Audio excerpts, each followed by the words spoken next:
서버 쿼리는 다른 쿼리에 포함되어 있는 쿼리를 말합니다. 그러니까 다른 말로 하면 커다란 쿼리가 있는데 그 쿼리가 그 안에 또 다른 이제 SQL, 그러니까 이게 SQL 쿼리가 있으면 그 안을 보면 또 SQL 쿼리가 또 이렇게 있는 거죠.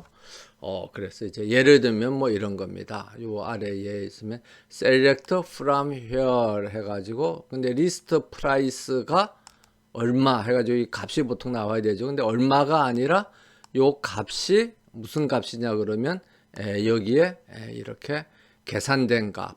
그러니까 쿼리를 실행하는 값이 뭘로 들어가 있는 거예요. 여기에 이렇게 값으로 이렇게 들어가는 겁니다. 그렇게 되니까 요 다음에 나오는 값이 우리가 입력하는 값이 아니라 이 쿼리를 실행하는 값. 그러니까 요게 이제 하나의 쿼리가 되는 거죠. 이 쿼리가 전체 쿼리 안에 포함되어 있는 것을 우리가 서버 쿼리라고 이렇게 이야기를 합니다. 그래서 뭐 서버 쿼리는 이제 여러 가지 형태가 있는데 그 중에 하나는 검색 조건을 쿼리의 결과로 이제 표시하는 거죠. 그래서 예를 들면 체인링 어떤 제품이라는 테이블에 체인링 볼트의 가격이 우리가 얼마인지 몰라요. 근데 자원 어쨌든 체인링 볼트와 가격 리스트 프라이스가 같은 제품들은 어떤 게 있느냐? 그러면 select 이제 제품의 이름 from product 그래서 리스트 프라이스가 뭐하고 같아야 되는 거죠? 체인링 볼트의 가격하고 같아야 되는 겁니다. 그러면 요 오른쪽에서는 뭘 검색해야 되느냐 그러면 체인링 볼트의 가격을 이제 검색을 해야 되는 거죠. 그래서 요 오른쪽에 들어가는 게 체인링 볼트의 가격이 되겠습니다. 그래서 select list price from product 그래서 where name이 체인링 볼트 하면 이제 이게 가격이 이제 여기에 들어가고 이 가격하고 같은 제품들. 그래서 우리가 보통 서버 쿼리를 작성을 할 때는 그 서버 쿼리를 가로 안에 표시를 보통 이제 해줍니다. 그러면 이 쿼리의 결과가 그 위에 상위 쿼리의 어떤 검색 조건으로 이제 사용이 되는 거죠. 그 다음에 이제 또 뭐 유사한 그 형태입니다만은 조금 전에는 이제 우리가 검색 조건의 값을 하나만 했는데 검색 조건의 값이 하나가 아니라 어떤 그 검색 조건이 나오는 이 서버 쿼리가 값을 하나만 돌려주는 게 아니라 값을 여러 개를 이제 돌려주는 경우. 그러니까 예를 들면 이 휠즈라는 제품이 있는데 이 휠즈가 속한 서버 카테고리가 있어요. 그래서 서버 카테고리가 뭐 하나일 수도 있고 여러 개 있을 수가 있죠. 그러면 그 서버 카테고리에 같이 속하는 모든 제품을 이제 검색하고 싶다. 그러면 여기에 값이 하나일 때는 우리가 equal을 썼는데 이건 값이 하나가 아니고 서버 쿼리를 수행한 결과가 레코드가 이제 여러 개 나올 수가 있죠. 그래서 선택하기를 휠즈의 서버 카테고리를 이제 선택을 해서 그러면 여기에 테이블에 레코드가 한 개만 나오는 게 아니라 여러 개가 나올 수가 있기 때문에 이게 이제 집합으로 표시가 되니까 여기 이제 SQL에 보는 것처럼 이제 in을 써서 프로덕트의 서버 카테고리 아이디가 휠즈의 서버 카테고리에서 찾은 그 여러 카테고리들 중에 하나하고 일치하는 그런 제품을 검색해라. 이렇게 이런 형태의 우리가 또 in을 사용한 서버 카테고리를 만들 수도 있습니다. 그 다음에 이렇게 뭐 꼭 in이나 equal이 아니라 크다, 뭐 작다 하는 이런 비교 연산자를 사용할 수도 있습니다. 그래서 뭐 평균 가격보다 비싼 제품 하면 서버 쿼리에서 이제 평균 가격을 계산을 하고 그 다음에 리스트 프라이스가 평균 가격보다 큰 제품들을 이렇게 하면 이제 간략하게 서버 쿼리를 사용해서 우리가 원하는 결과를 찾을 수가 있습니다. 그리고 만약에 어떤 부서가 있는데 부서에 연봉이 1억 이상인 사원이 있는 부서, 그런 경우에는 어떤 그 부서에서 연봉이 1억 이상 되는 그런 이제 부서를 이제 찾아야죠. 그럼 그런 부서를 이제 찾으려고 그러면 연봉이라는 거는 어떻게 해요? 개인의 그거죠. 그래서 예를 들어서 사원 테이블이 있다. 그래서 연봉은 사원 테이블에 있고, 그 다음에 이제 그 부서는 부서 테이블에 당연히 부서에 대한 정보가 들어가 있겠죠. 그러면 일단 그 개인들 중에서 연봉이 1억 이상인 그런 이제 사원들을 찾아가지고 그 사원이 근무하는 부서를 찾으면 됩니다. 그래서 이제 이 회열절에다가 조인 조건을 이렇게 쓰고 그 다음에 물론 뭐 이것을 조인 명령어를 사용해서 이제 나타낼 수도 있지만 간략하게 그냥 이렇게 조인 명령어를 사용하지 않고 회열절에다가 조인 조건을 나타내도록 하면 이렇게 해서 그 사원이 그 사원의 부서 아이디, 그러니까 여기에 이제 그 사원이 이제 B라는 그 사원의 부서 아이디가 부서라는 테이블에 대해서 첨자를 이제 주면 부서의 부서 아이디하고 같은 그런 이제 부서를 찾아서 그 부서의 아이디하고 이름을 찾을 수도 있습니다. 그래서 물론 여기서는 이제 뭐 디파트먼트에 대해서는 이 약칭을 A라고 그러고 그 다음에 사원에 대해서는 약칭을 B라고 했는데 약칭을 사용하지 않고 그냥 디파트먼트, 임플로이즈 뭐 이렇게 이쪽에다가 예를 들어서 B 대신에 뭐 employees department ID 그 다음에 employees salary 뭐 이런 식으로 그 테이블 이름을 다 기록을 할 수도 있습니다. 그런데 뭐 습관적으로 SQL 프로그래머들은 그 부서 이름을 다 이제 사용하는 것보다는 약칭들을 많이 사용하죠. 그러면 뭐 나중에 예를 들면 그 프로그램을 재사용하는 데 있어서도 도움이 되고, 그 다음에 뭐 타이핑 횟수도 줄일 수 있고 뭐 여러 가지 그런 장점 때문에 부서 이름에 대해서 약칭들, 테이블 이름에 대해서 약칭들을 이제 사용을 합니다. 그래서 이것처럼 이렇게 하는데 이때 이제 이 조건은 예를 들면 요 셀렉트 문 다음에 나오는 이 서버 쿼리에서는 우리가 뭘 이제 선택을 한 거죠.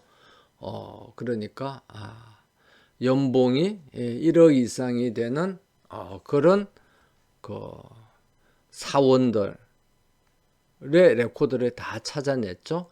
그런 그 사원들의 레코드가 어떤 디파트먼트에서 있느냐 없느냐, 그래서 이제 있느냐 없느냐를 나타내기 위해서 우리가 사용하는 이쪽 이 명령어가 이거지스트입니다. 그래서 있느냐 없느냐 해서 이제 이거지스트 하면 이제 있는 거고, 만약 여기에 이 찾아냈는데 그 결과가 빈 테이블이다.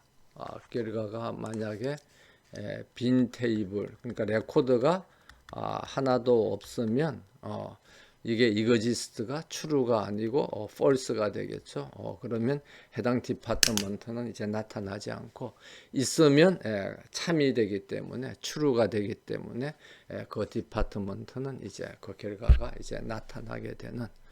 그래서 우리가 이거지스트를 사용을 하면 좀 뭐라 그러죠?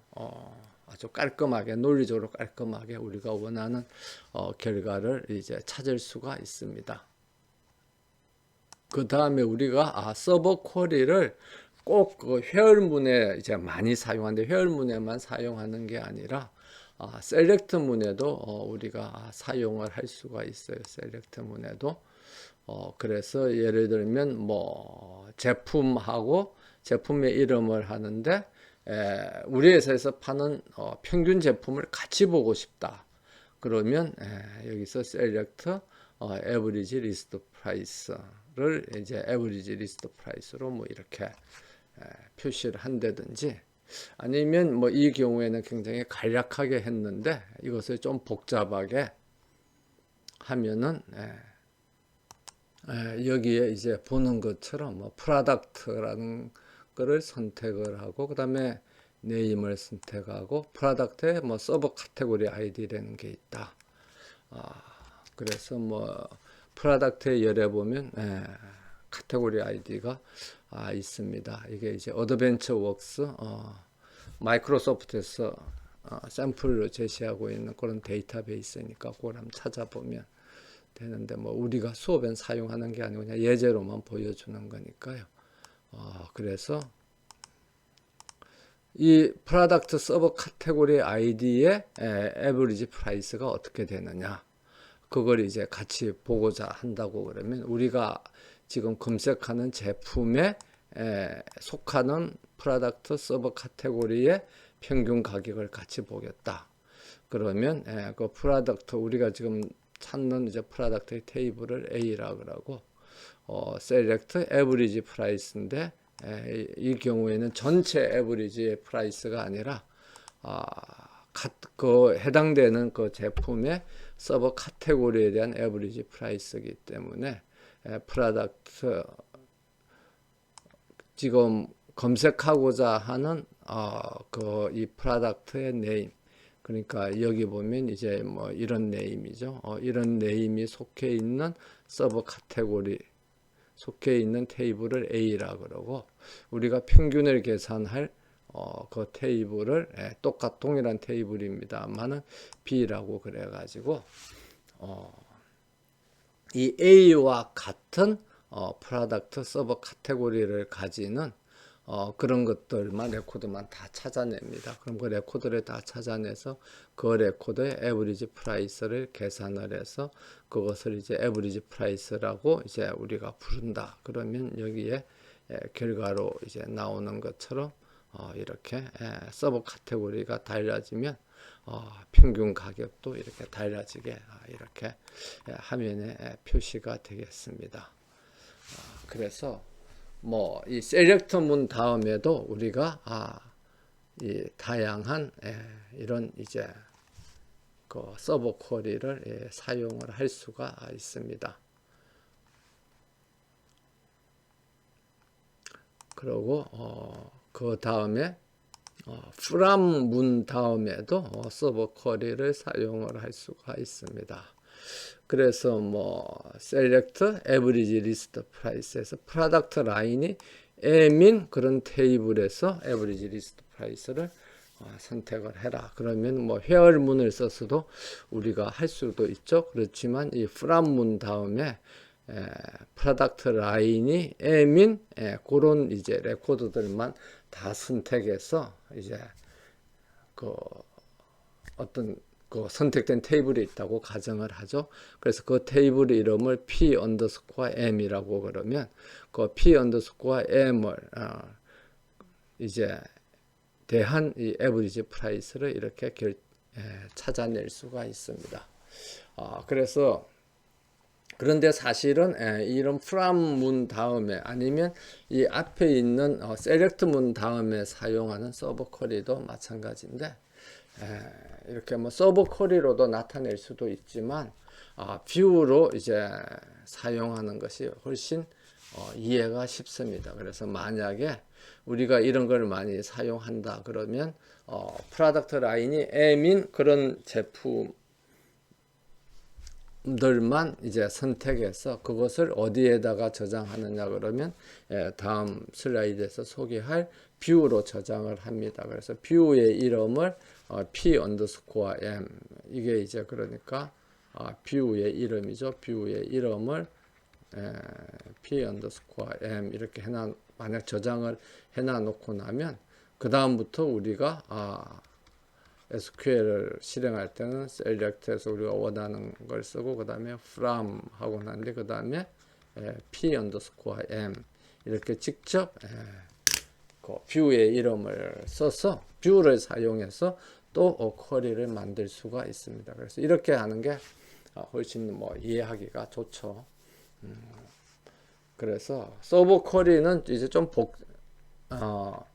그 구조상 이 중첩된 그런 이제 쿼리 구성을 가지고 SQL 구성을 가지고 있기 때문에 좀 더 복잡하게 보이기 때문에 가능하면은 우리가 간단하게 보이는 형태대로 SQL을 작성하는 게 좋고 그런 면에서 이제 다음에 소개될 이제 뷰라는 개념을 잘 활용하면 우리가 복잡한 쿼리를 SQL을 굉장히 뷰를 사용해서 간단한 SQL로 우리가 작성을 할 수가 있습니다.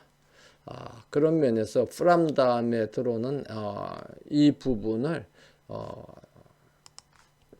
우리가 inline view라고, 그러니까 이게 원래는 이제 view인데 라인 안에, 그러니까 여기서 라인이라는 건 SQL의 select move부터 사용해서 이 세미콜론이 나오는 요 끝까지가 이제 하나의 라인이죠. 이 라인 안에 뷰가 들어가 있다. 그래서 뭐 inline view라고도 합니다.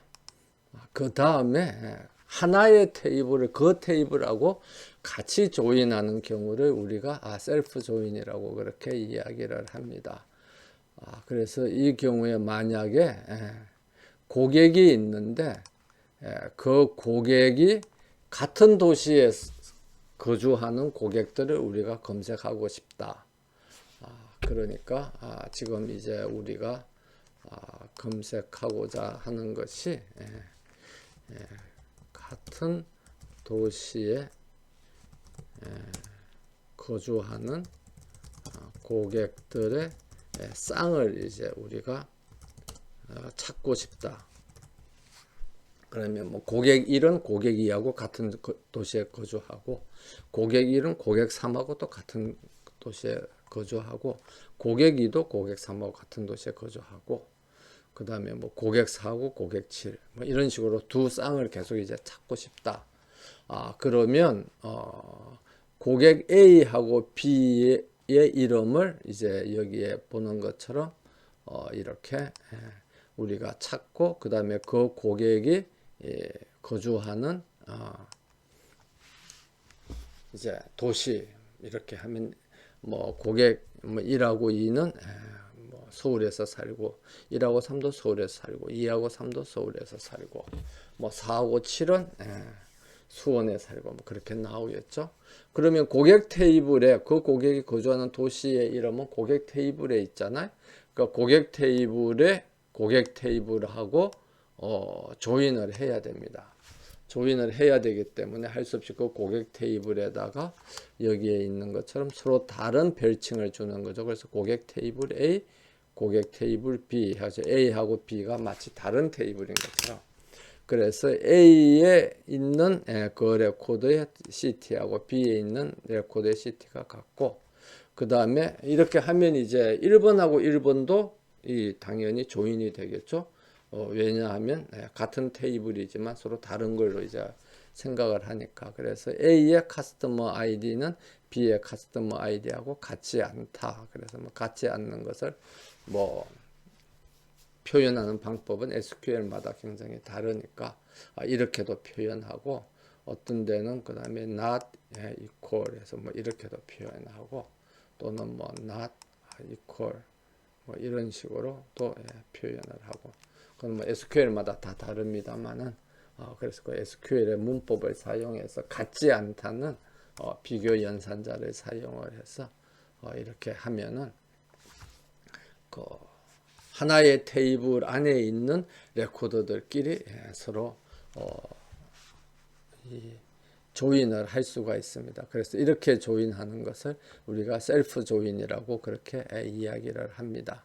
그래서 이 셀프 조인의 개념을 보면 우리가 서버 쿼리를 할 때 이 조금 전에 했던 뭐 제품별 서버 카테고리 아이디의 평균 가격 할 때도 여기에 있는 우리가 찾고자 하는 그 제품에 소속되어 있는 테이블, 이 네임하고 연결되어 있는 프롬은 이거죠. 그래서 그 프로덕트 테이블을 A라 그러고, 그 다음에 평균 가격을 계산하는 그 프로덕트 테이블을 B라고 그래가지고 A의 서브 카테고리 아이디가 B의 서브 카테고리 아이디하고 같은 이런 이제 조인 조건을 표시를 했죠.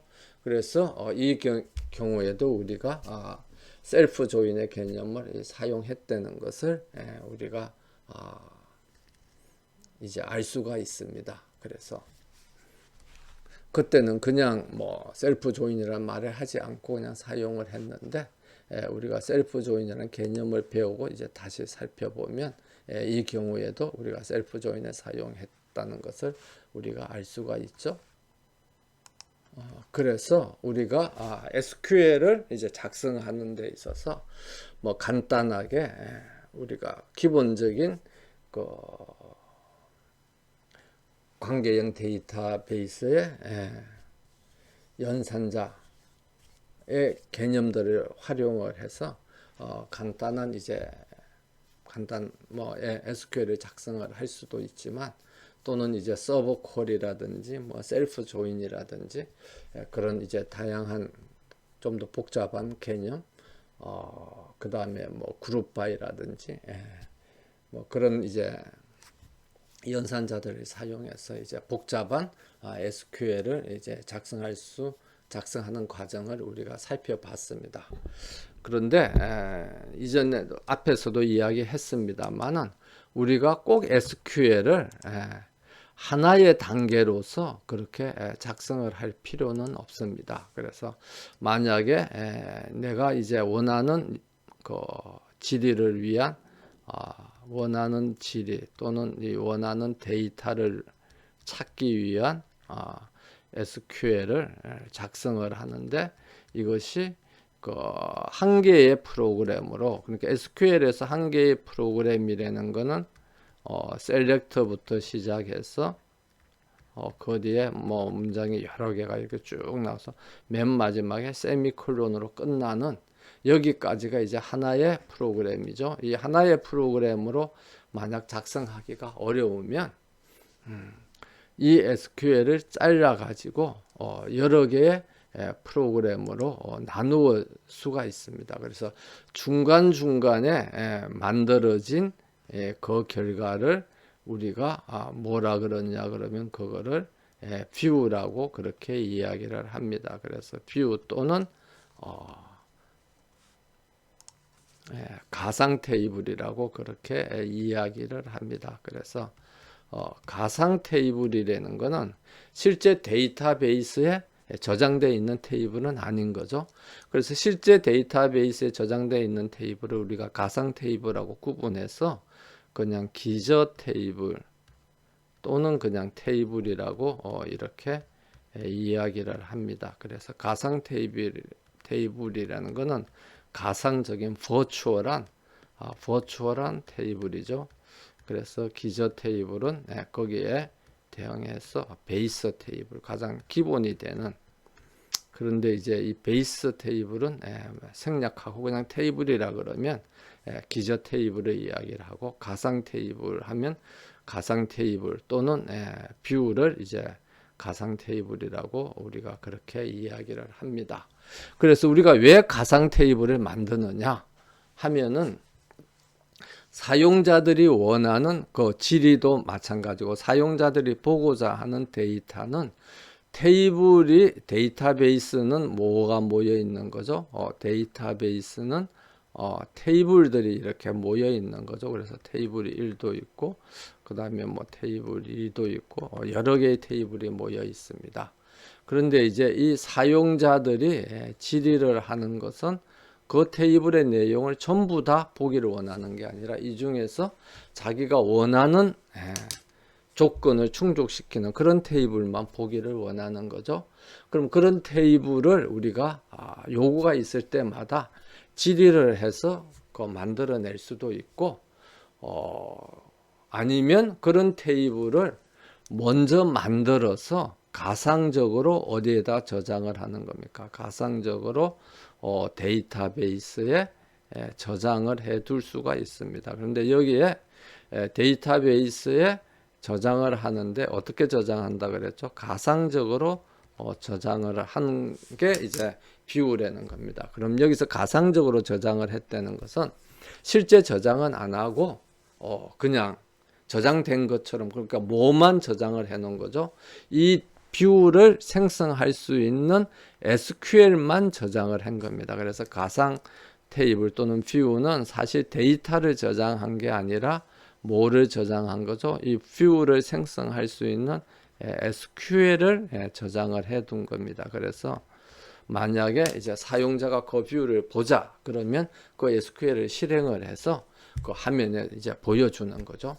그러기 때문에 실제 이제 저장은 하지 않고, 그러기 때문에 데이터들이 중복해서 저장되지도 않는 거죠. 그래서 데이터들은 어디에 저장되느냐 그러면 기저 테이블에만 저장이 되고, 뷰에는 데이터가 저장이 되지 않고 SQL만 저장이 된 겁니다. 그런데 이제 필요에 따라서는 저장된 뷰도 있긴 있어요. 그래서 그 저장된 뷰를 뭐라 그러느냐 그러면 저장된 뷰. 그러니까 저장된 뷰는 그 데이터가 이제 다 저장을 한 거죠. 데이터를 저장한 뷰는 이제 가상 테이블하고는 성격이 좀 다르죠. 그렇지만 그것도 뷰인 겁니다. 그래서 왜 데이터를 저장하느냐 그러면 해당되는 뷰를 너무 자주 사용을 한다. 그럼 그때마다 계속 그걸 데이터를 가지고 와서 그 뷰를 만드는 게 시간이 들잖아요. 그러면 이제 데이터를 저장해 놓고 사용자가 원하면 저장된 데이터를 이제 바로 보여주는 겁니다. 그런 면에서 실제 이제 물리적인 형태는 좀 다르지만 뭐 개념적으로는 기저 테이블이 아니고 어떻게 가상적으로 테이블로 있는 것처럼 보여주는 게 이제 뷰다. 우리가 그렇게 생각을 할 수가 있습니다. 그래서 가상 테이블이 뷰이기 때문에 뷰는 뭐하고 동일하냐 그러면 쿼리하고 똑같아요. 그래서 쿼리에다가 이름을 부여한 게 뷰입니다. 그래서 예를 들면 뭐 사원 테이블에서 근무 연수가 3년 이상인 그런 사원들을 이제 검색하는 쿼리를 우리가 프로그래밍을 하면 이제 이렇게 프로그래밍을 할 수가 있겠죠. 그러면 이거를 이제 실행을 하고 난 뒤 그 다음에 그 쿼리를 뭐 쿼리 파일에다 이름을 줘서 그 다음에 그 쿼리를 불러와서 또 실행을 할 수도 있어요. 근데 그렇게 하지 않고 이걸 이제 가상 테이블이라는 뷰라는 걸 만들어서 이름을 이렇게 주면 이게 뷰로서 저장이 됩니다. 그러면 쿼리에다가 파일명을 줘서 저장하는 거하고 뷰로 저장하는 거하고 무슨 차이가 있냐 그러면, 이렇게 저장되어 있는 뷰는 어디서 또 사용할 수가 있습니까? 다른 쿼리를 만들 때 테이블을 불러와서 기저 테이블을 불러와서 쿼리를 만들 수도 있지만 또 뭘 불러와서 쿼리를 만들 수도 있죠. 뷰를 불러와서 쿼리를 만들 수도 있습니다. 그래서 이 가상 테이블도 실제 사용은 뭐하고 똑같이 우리가 할 수가 있는 거죠. 저장되어 있는 테이블하고 똑같이 사용을 할 수가 있습니다. 그렇기 때문에 우리가 조금 전에 이야기한 것처럼 복잡한 SQL이 있으면 그걸 한 개의 프로그램으로 할 수 없으면 그 중간중간을 이제 뷰로 저장했다가 예를 들면 단계를 5개로 나눠서 1단계 실행하고 그 결과를 뷰로 저장하고 그 다음에 그 뷰를 불러서 2단계를 실행하고 그 결과를 또 뷰로 저장하고 그 다음에 그 뷰를 불려서 또 3단계를 실행하고 또 저장을 하고 이런 식으로 해서 우리가 복잡한 SQL도 실행을 할 수가 있습니다. 그래서 이제 뷰하고 쿼리를 비교하면 쿼리는 보통 일회용이면 사용하고 버리는 건데 뷰는 저장해서, 저장한다는 건 가상적으로 저장하는 거죠. 반복적으로 사용을 하는 겁니다. 그래서 다른 쿼리에서 뷰를 불려서 테이블처럼 사용할 수 있다는 겁니다. 그래서 이런 면에서 뷰를 다시 요약합니다만은 우리가 가상 테이블이라고 이제 이야기를 하고요. 그 다음에 가상 테이블이란 것은 데이터베이스에 실제로 존재하지는 않지만 외부적으로는 사용자한테는 존재하는 것처럼 보여주는 겁니다. 그래서 이렇게 뷰를 많이 만들어서 사용하는 이유는 모든 사용자들이 각자가 원하는 형태의 자료를 제공받기 이제 원하는 거예요. 그런데 데이터베이스 안에 저장된 것은 어떻게 저장이 되죠? 어떤 기저 테이블에 하나의 형태로만 저장이 되어 있는 겁니다. 그런데 그것을 여러 사람들이 서로 다른 형태로 제공을 받기를 원하려면 어떻게 돼요?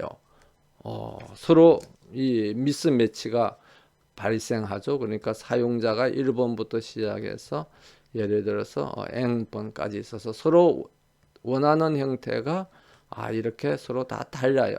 근데 데이터베이스 테이블은 어떤 한 형태로, 한 가지 형태로 저장이 돼 있죠. 그렇기 때문에 이것을 이 사람한테 보내려면 어떻게 해야 되죠?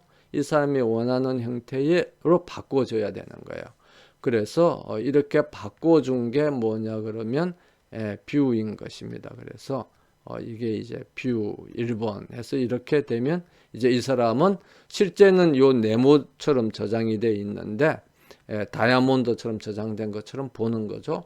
그 다음에 이제 N 사용자도 네모처럼 저장되어 있는데 이걸 동그라미와 같은 뷰를 만들어서 뷰 N을 만들어서 제공을 하면 자기는 동그라미처럼 저장되어 있는 것처럼 생각을 하고 사용을 하는 겁니다. 그래서 데이터베이스를 만드는 데 있어서 가장 중요한 개념 중에 하나가 데이터베이스 안에는 원하는 어떤 형태의 데이터든지 한 번만, 그러니까 실제 현상에서 발생한 그 사실이나 아니면 실제 현상에 존재하는 어떤 구성물에 대한 정보가 데이터베이스에는 한 번만 기록이 되는 겁니다. 그렇게 한 번만 기록이 돼야 데이터 관리도 편리하고 그 다음에 데이터의 일관성도 잘 유지되고 그렇게 되는 거죠. 그래서 데이터를 여러 번 중복해서 저장하는 게 아니라 한 번만 저장해서 하나의 형태로 이제 테이블에다가 저장을 하는데 그것을 보는 사람들은 서로 다른 형태로 보기를 원하는 거예요. 그러면 이 하나의 형태로 저장된 걸 사용자한테 그대로 보여주면 사람들마다 자기가 원하는 형태하고 다르기 때문에 다 불만을 가지겠죠. 그래서 한 개의 형태로 저장된 데이터를 이제 여러 사람이 만족할 수 있도록 서로 다른 형태로 보여주려고 그러면 중간에 뭘 만들어야 됩니까?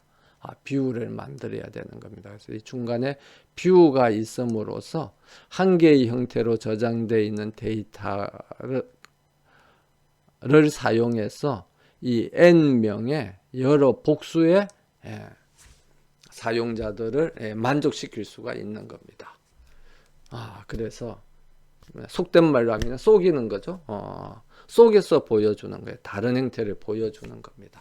그렇게 이렇게 잘 속여야 좋은 데이터베이스 관리자가 될 수 있다고 우리가 그렇게 이야기를 할 수 있겠습니다. 그래서 잘 설계된 데이터베이스는 테이블의 개수가 많은 게 아니라 뭐가 많아야 되겠습니까? 뷰의 개수가 많아야 우리가 잘 설계된 데이터베이스다. 그렇게 이야기할 수 있겠습니다. 그래서 우리가 뷰를 설계할 때 뷰는 복잡한 테이블 구조를 단순화해서 사용자마다 간략하게 이제 보여주는 거고요. 다양한 관점에서 서로 다른 데이터를 원하는 고객들을 충족시킬 수 있는 다른 형태의 데이터를 제시를 해주는 겁니다. 그 다음에 최근에 와서는 이제 보안이 굉장히 강조되고 있기 때문에 예를 들면 뭐 성적 테이블 같은 거죠. 성적에 대한 정보가 이제 저장이 돼 있는데, 아니면 학생들에 대한 개인 정보들이 저장이 돼 있는데, 이게 실제 한 개의 테이블에 다 저장이 돼 있다고 하면 학생들은 굉장히 많잖아요. 그럼 각 개별 학생들은 뭐 이 한 개의 테이블에 전체 다 보면 안 되는 거죠. 개별 학생들은 자기 성적만 볼 수 있도록 그래서 어떤 사용자는 그 전체 테이블 중에서 이 전체 커다란 테이블 중에서 어떤 사용자는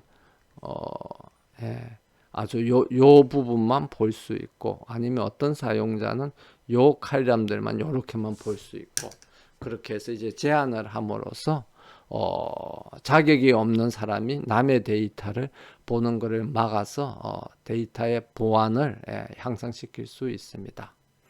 그리고 이제 뷰에서 데이터의 저장 형식은 조금 전에 이야기했습니다만은 간접적으로 구현을 한다는 게 가상적으로 구현을 한다는 겁니다. 그래서 저장은 하지 않고 실제 이제 뷰를 보자고 할 때 그때 실행을 해서 가지고 오는 거죠. 그래서 이제 직접 저장은 안 하는 거고, 그런데 이제 필요에 따라서는 직접 저장을 하는 경우도 있습니다.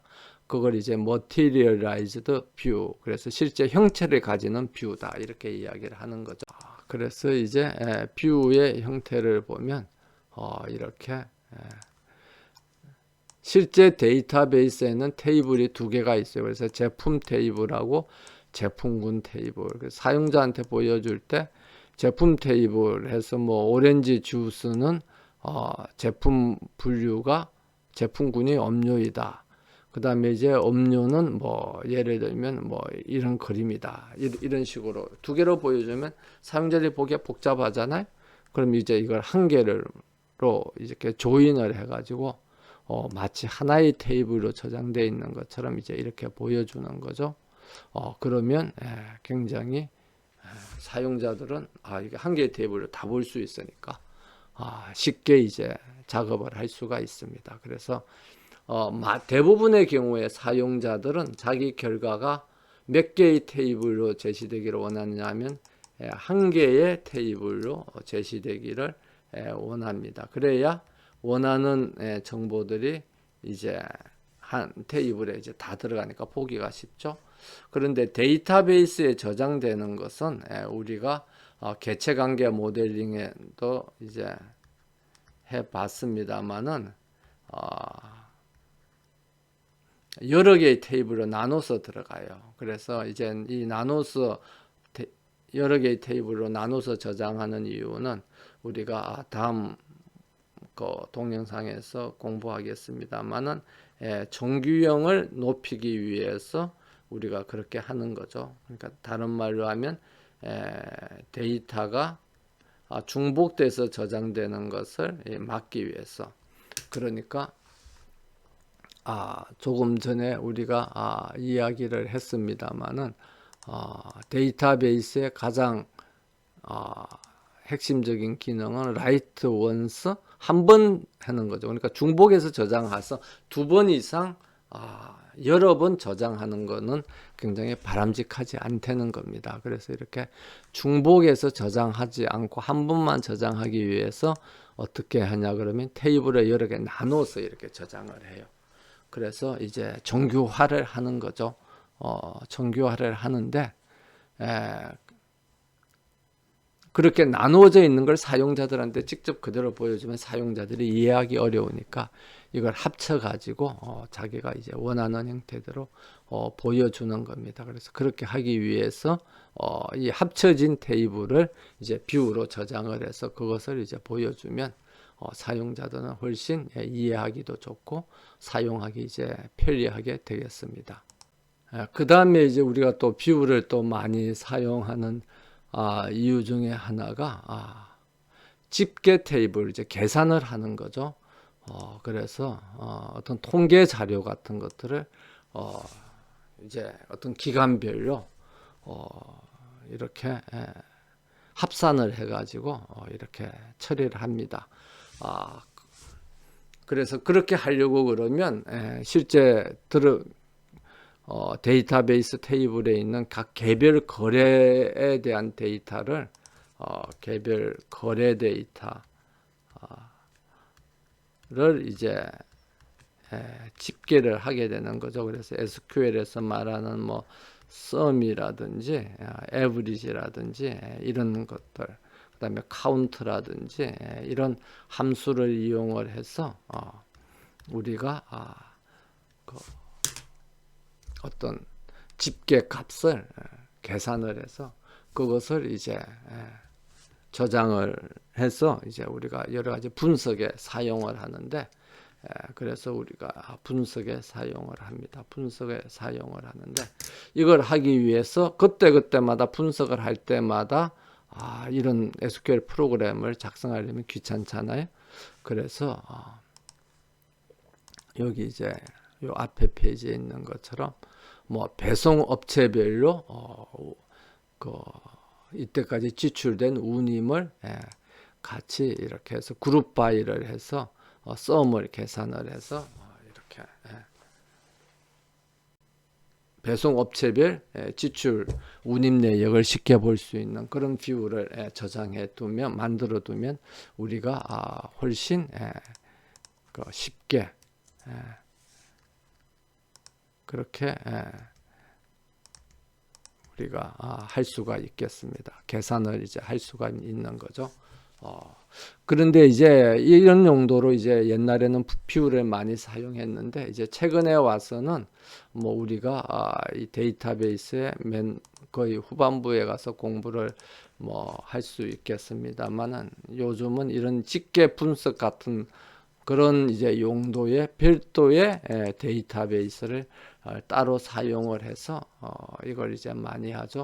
그래서 그런 데이터베이스를 뭐라 그러냐 그러면 데이터 웨어하우스라고 그렇게 이제 이야기를 합니다. 그래서 어떤 뭐 통계라든지 이런 것들을 집계 정보를 추출해서 그것을 이제 데이터 웨어하우스에다가 저장을 해 놓고, 그 다음에 이제 분석을 하기 위해서는 우리가 뭐 통계 분석이라든지 그런 여러 가지 다양한 데이터 분석을 이제 하기 위해서는 무엇을 사용을 하느냐 그러면 이 데이터 웨어하우스를 사용을 합니다.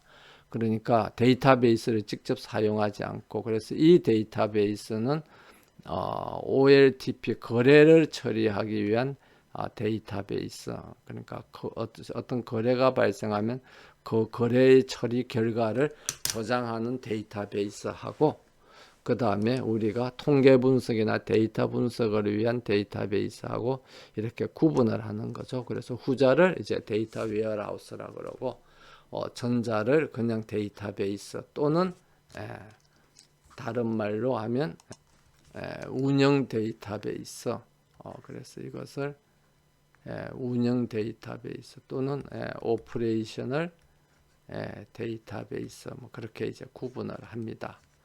그래서 이 데이터 웨어하우스를 사용을 해서 통계를 분석하고 데이터를 분석하는 그 영역을 이제 최근에 와서 굉장히 중요하게 됐는데, 그러한 영역을 우리가 뭐라 그러냐면 비즈니스 인텔리전스 시스템이다. 그렇게 이야기를 합니다. 그런데 그런 이제 데이터 웨어하우스도 결국은 그 기본 개념에 있어서는 뷰에서 이야기하는 그 집계 테이블들을, 그 통계 분석 데이터들을 뷰에 저장해 놓은 거다. 우리가 그렇게 생각을 할 수가 있겠습니다. 그 다음에 이제 최근의 데이터베이스들은 자동적으로 코드를 이렇게 예를 들면 회사 이름을 넣는 게 아니라 코드를 넣으면 화면에 보이기로는 회사 이름이 보이고 뭐 이렇게 돼 있죠. 그리고 우리가 또 성적표 같은 거 볼 때도 과목 번호를 이제 아니면 뭐 입력을 저장이 돼 있는데 실제 보이기로는 과목명이 보이고 대부분의 데이터베이스가 그렇게 돼 있는데, 그러한 것들도 사실은 내부적으로 보면 이렇게 나누어져 있는 거죠. 그래서 거래를 나타내는 데이터베이스에는 여기 보면 이제 선적 구분해 가지고 운송업체가 번호로 이렇게 입력이 되어 있는데 이 운송업체 테이블에는 그 번호에 해당되는 뭐가 있느냐 그러면 여기 회사 이름이 있는 거죠. 그래서 화면에 보이기로는 번호가 안 보이고 뭐가 보이는 겁니까? 회사 이름이 이렇게 보이는 건데 이것도 이 저장되어 있는 요 기저 테이블 테이블들을 조인을 해서 여기에 뷰를 이제 보여주는 거라고 그렇게 우리가 이해를 할 수가 있습니다. 그래서 우리가 이제 관계형 데이터베이스에 저장된 데이터들을 우리가 어떻게 조작하고 사용할 수 있느냐 하는 것을 이제 SQL을 통해서 이제 몇 번의 강의를 통해서 이제 살펴봤는데요.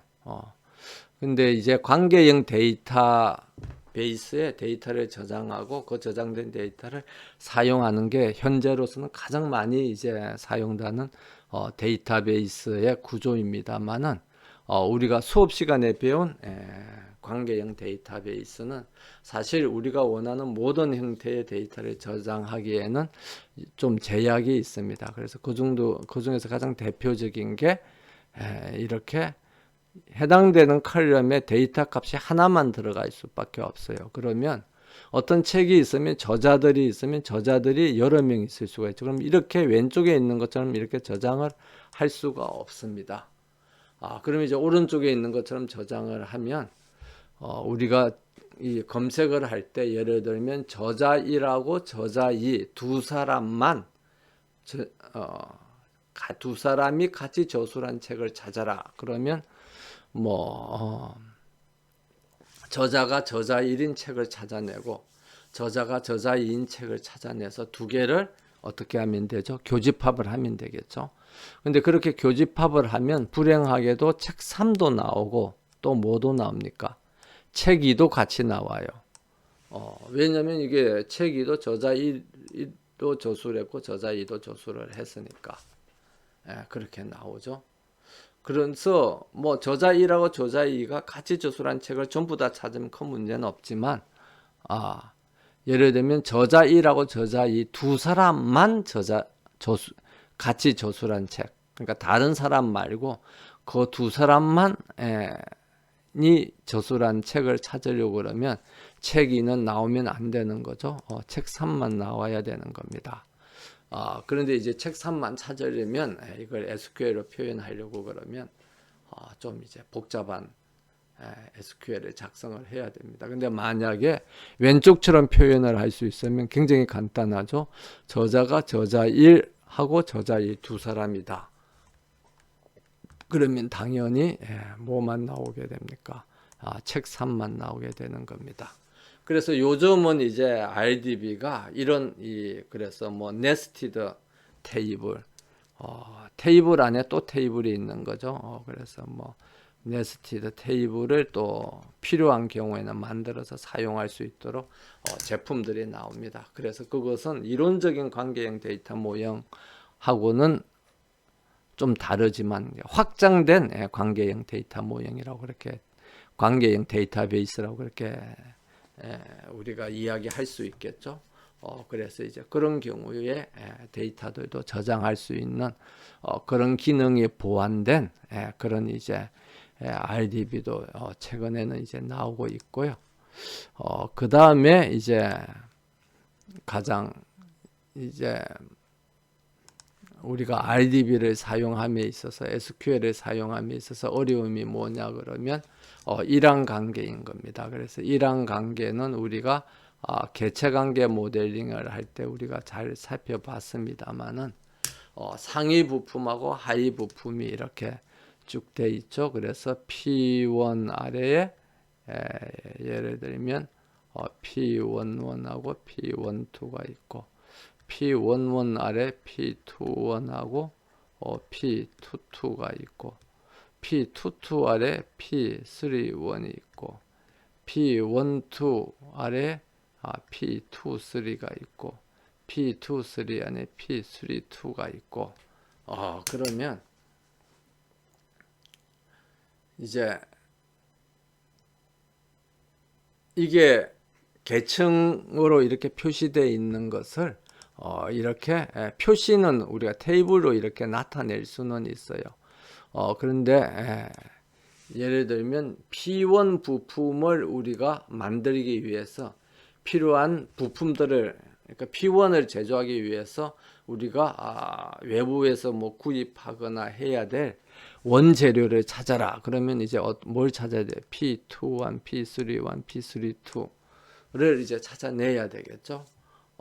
그래서 이걸 이제 이렇게 찾아내야 되는데, 이렇게 찾아내려고 그러면, 아니면 이제 이런 이 계층을 이 눈에 보이도록 이렇게 다 이제 그려야 되는데, 이렇게 그리기가 이 테이블을 보면 쉽지가 않다는 겁니다. 그래서 이 테이블을 가지고 이제 이런 계층을 그리려면 어떻게 해야 되죠? 우리 학생님들이 잠깐 이제 생각을 했겠습니다만은, 이 셀프 조인을 우리가 이미 앞에서 배운 셀프 조인을 여러 번 해야 돼요. 그래서 이 테이블하고 이 테이블하고 똑같이 이렇게 두 개를 만들어 놓고, 여기에 또 다른 이제 이런 테이블을 만들어 놓고, P11하고 P12가 있으면 여기에 이제 P11하고 또 P22가 있잖아요. 그러면 이거하고를 이렇게 조인을 해야 되는 거죠. 그래서 셀프 조인을 하면 상위 부품이 있고, 그 다음에 하위 부품이 있고, 그 다음에 또 하위 부품이 만들어지고, 이런 식으로 해서 칼럼들이 하나씩 이제 늘어나게 됩니다. 근데 이제 그렇게 하려고 그러면 굉장히 번거롭죠. 그럼 몇 번 또 셀프 조인을 해야 되는지도 모르고, 그런데 이제 이런 것들도 요즘에는 DBMS 공급업체들이 여러 가지 명령어를 이미 만들어서 자기들이 SQL 프로그래밍을 해서 제공을 합니다. 그래서 예를 들면 커넥트 바이, 커넥트 바이에서 이전의 하위 부품 번호는 이거죠. 이전의 하위 부품 번호는 지금의 상위 부품 번호하고 같이 조인이 되도록 이렇게 하고, 이제 스타트 하기를 뭐 어떤, 여기서는 뭐 예제가 이렇게 되어 있습니다만은, 예를 들면 스타트 하기를 이 오른쪽에 있는 예제처럼 보이도록 하기 위해서 P1 이렇게 하면은 P1부터 시작해서 계속 이제 밑으로 내려갈 수 있도록 그렇게 우리가 쉽게 이제 SQL을 이제 사용을 할 수가 있습니다. 그래서 만약 이렇게 이 connect by나 start with 뭐 이런 이제 명령어가 없으면 우리가 셀프 조인을 해서 이제 계속 해야 되겠죠. 계속 하면 상위 부품, 하위 부품, 하위 부품 아래 또 하위 부품, 그 아래 또 하위 부품 이렇게 만들어지게 되겠습니다. 그래서 이렇게 만들어지는 거는 이제 우리 학생들이 한번 해보면 되는 거고요. 그래서 우리가 관계형 이제 데이터 모형을 가지고 그대로 우리가 수업 시간에 배우는 그런 명령어, 그 다음에 표준적인 SQL을 가지고 사용하는 데는 좀 제약이 있는 그런 이제 데이터 검색 요구들이 많이 좀 있을 수 있습니다만은, 최근으로 들어오면서 여러 이제 데이터베이스 공급 회사들이 이런 기능을 수행할 수 있는 다양한 확장된 SQL을 제공하기 있기 때문에 많은 경우에는 이제 우리가 그런 이제 확장된 SQL을 사용을 하면 해결할 수 있는 그런 이제 길들이 최근에는 이제 많이 제시되고 있습니다. 그래서 그런 이제 명령어를 사용하면 이전에는 할 수 없었던 그런 이제 관계형 데이터베이스에서의 데이터 처리를 우리가 쉽게 할 수 있게 된 거죠. 그래서 우리가 관계형 데이터베이스가 가장 보편적으로 많이 사용되는 DBMS입니다만은 최근에 와서는 그 관계형 DBMS가 우리가 수업 시간에 배우는 꼭 그런 이제 관계형 데이터 처리를 위한 기능만 포함한 게 아니라 다양한 기능들을